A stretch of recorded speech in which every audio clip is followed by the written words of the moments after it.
Hi friends, welcome to Kamala's world. మనం ఇప్పుడు బంగాళదుంప మసాలా కర్రీ చేసుకోబోతున్నాం. ఒక కడాయి తీసుకొని ఒక 2 స్పూన్ల ఆయిల్ వేసుకోవాలి. 2 లవంగాయలు, 2 యాలక్కాయలు, చిన్న దాల్చిన చెక్క వేసుకోవాలి.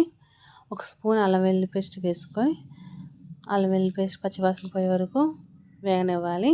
ఎగిన తర్వాత 2 పెద్ద ఉల్లిపాయలు తీసుకొని సన్నగా తరగాలి. వేసిన తర్వాత 2 పచ్చిమిరపకాయలు వేసుకోవాలి.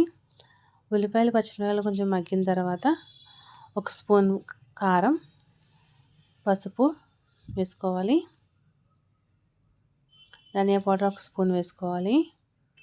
సాల్ట్ వేసుకోవాలి. సాల్ట్ మీ టేస్ట్ సరిపడగా వేసుకోవాలి.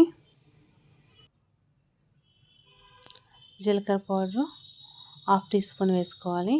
వేసుకున్న తర్వాత కలుపుకోవాలి. ఇది మసాలాలన్నీ మగ్గే వరకు కొంచెం వాటర్ వేసుకొని అవి మాడిపోకుండా కొంచెం వాటర్ వేసుకుని వేగనివ్వాలి. తర్వాత 1 కేజీ బంగాళదుంపలు తీసుకొని కట్ చేసుకొని వేసుకోవాలి.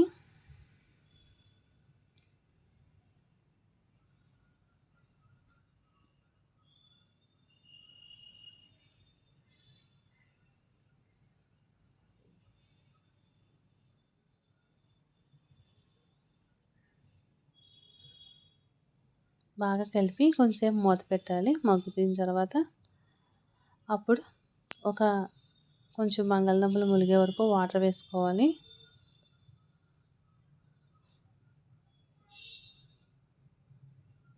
తర్వాత దగ్గర పడనివ్వాలి.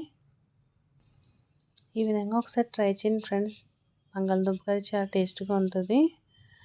తర్వాత కొత్తిమీర వేసుకోవాలి. ఒకసారి ట్రై చేసి చూడండి ఫ్రెండ్స్. ట్రై చేసి ఎలా వచ్చిందో కామెంట్ చేయండి, లైక్ చేయండి, షేర్ చేయండి. ఇది రైస్లోకైనా చపాతీలోకైనా చాలా టేస్ట్గా ఉంటుంది.